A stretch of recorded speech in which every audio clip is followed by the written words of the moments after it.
అందరికీ నమస్తే అండి. నా పేరు అనిల్ కేతా. జనగలం ప్రేక్షకులకు స్వాగతం. వైఎస్ఆర్ కాంగ్రెస్ పార్టీకి జర్నలిస్ట్ సాయి ఏమన్నా చెంచాగా పనిచేస్తున్నారా అనే సందేహం కలుగుతుంది. ఈ మాట ఎందుకు అనాల్సి వస్తుంది అనే విషయంలోకి వెళ్లే ముందు ఒక అంశాన్ని మీకు గుర్తు చేసే ప్రయత్నం చేస్తున్నాం.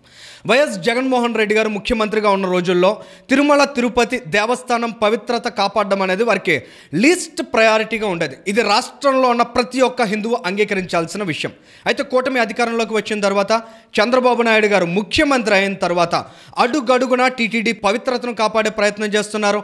అందులో భాగంగా నిన్న చంద్రబాబు నాయుడు గారు తిరుమల పర్యటన సందర్భంగా ముంతాజ్ హోటల్ నిర్మాణం ఏదైతే వివాదాస్పదంగా నిలుస్తోందో దానికి సంబంధించిన భూముల కేటాయింపును రద్దు చేయడంతో పాటు 7 కొండల పరిధిలో ఎక్కడ కమర్షియలైజేషన్ అనే దాన్ని అలౌ చేయమని ముంతాజ్ హోటల్ దగ్గరలో మరొక 2 కంపెనీస్కి సంబంధించి చేసిన కేటాయింపులను కూడా ఆయన ఇమీడియట్గా రద్దు చేస్తున్నట్లు ప్రకటించారు. ఇదంతా కూటమి వచ్చిన తర్వాత మనం అబ్జర్వ్ చేయగలుగుతున్నాం.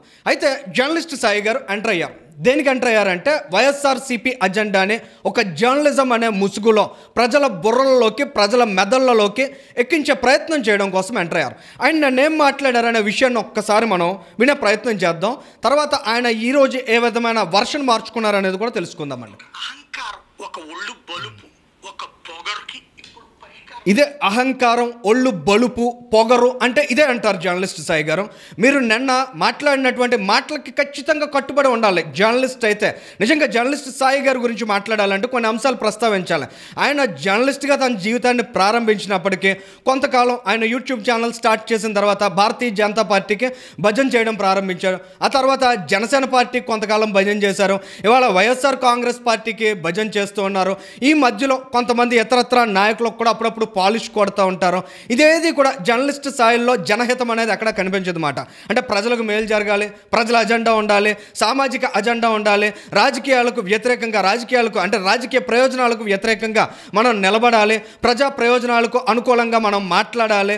ఇలాంటి అజెండా ఉండదు మాట. అంటే ఆయన తాలూకా ఇమేజ్ పెంచుకోవడం కోసం, ఆయన తాలూకా అప్రోచ్ని మెరుగుపరుచుకోవడం కోసం అవసరమైతే జనాల బ్రెయిన్ని నెగిటివ్ వాష్ చేయడానికి కూడా ఆయన సిద్ధపడతారు. ఒక జర్నలిస్ట్ నిన్న ఒక అజెండా, ఇవాళ ఒక అజెండా, నిన్న ఒక మాట, ఇవాళ ఒక మాట. అసలు ఆ రకమైన మైండ్ సెట్ ఎలా వస్తుంది అనేది కూడా ఆశ్చర్యం కలుగుతుంది. ఆయన మాటలు ఒకసారి వినండి. చూడండి, ఇందులో 20 ఎకరాలు కేటాయించింది తిరుపతిలో పేరూరు దగ్గర.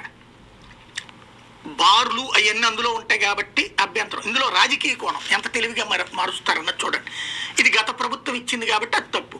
మరి తిరుపతిలో బార్లు ఉన్నాయా లేదా? వైన్ షాపులు ఉన్నాయా లేదా? మటన్లు చికెన్లు అమ్ముతున్నారా లేదా? నాన్ వెజ్ ఉందా లేదా అక్కడ? మరి తిరుపతిలో లేకపోవడం ఏంటి? అవన్నీ ఏమన్నా రద్దు చేస్తున్నారా? అది చంద్రబాబు నాయుడు గారు నిన్న ముంతాజ్ హోటల్ భూముల్ని రద్దు చేయడాన్ని వ్యతిరేకిస్తూ దాన్ని తప్పుపడుతూ జర్నలిస్ట్ సాయి మాట్లాడిన మాట. ఇక్కడ జర్నలిస్ట్ సాయి గారు ఏ రకంగా మాట్లాడారంటే ఆయన పెద్ద వైసీపీ కార్యకర్తలా కనిపించారు కొద్దిసేపు. ఎందుకంటే తిరుపతిలో మటన్ షాపులు లేవా, చికెన్ షాపులు లేవా, బారులు లేవా, అక్కడ మందు వేయట్లేదా, చిందే వేయట్లేదా, ఇలాంటి మాటలు ఒక జర్నలిస్ట్ నిజంగా తిరుపతిలో ఉన్నటువంటి కల్చర్ని కనీసం అర్థం చేసుకుని, అంటే ఇలాంటి మాటలు మాట్లాడే ముందు తిరుపతిలో ఎలాంటి ప్రాక్టీసెస్ ఉంటాయనే విషయాన్ని కనీసం బుర్రలోకి ఎక్కించుకుని ఉంటే ఈ తరహా మాటలు ఆయన మాట్లాడి ఉండేవాడు కాదు. ఎందుకంటే బ్రహ్మోత్సవాలు జరిగే టైంలో ఒక్క తిరుపతిలోనే కదా జిల్లా మొత్తం కూడా హిందువులు నాన్ వెజ్ ముట్టేటువంటి సంస్కృతి ఉండదు. అక్కడ చాలా కాలం నుంచి తిరుపతిలో నాన్ వెజ్ని, మాంసాహారాన్ని నిషేధించాలనేటువంటి ఒక బలమైన డిమాండ్ కూడా ఉంది. ఇవాళ దేవలోక్ ప్రాజెక్ట్ ఏదైతే ఉందో అది టీటీడీకి సంబంధించినటువంటి ల్యాండ్. తిరుపతిలో ఉన్న, తిరుమలలో ఉన్న తిరుమల తిరుపతి దేవస్థానానికి సంబంధించినటువంటి భూముల్లో, స్వామివారి సేవల కోసం ఉద్దేశించినటువంటి భూముల్లో స్టార్ హోటల్స్ కట్టి అందులో నాన్ వెజ్ పెడతాం, మందు పెడతాం, చిందు పెడతాం అంటే నీలాంటి వాళ్ళు దానికి మద్దతు ఇస్తున్నారంటే ఇంతకంటే నీచం ఇంకేమైనా ఉంటుందా? అసలు జర్నలిస్ట్ సాయి నన్న దీన్ని తప్పుపట్టాడు కదా రద్దు చేయడాన్ని.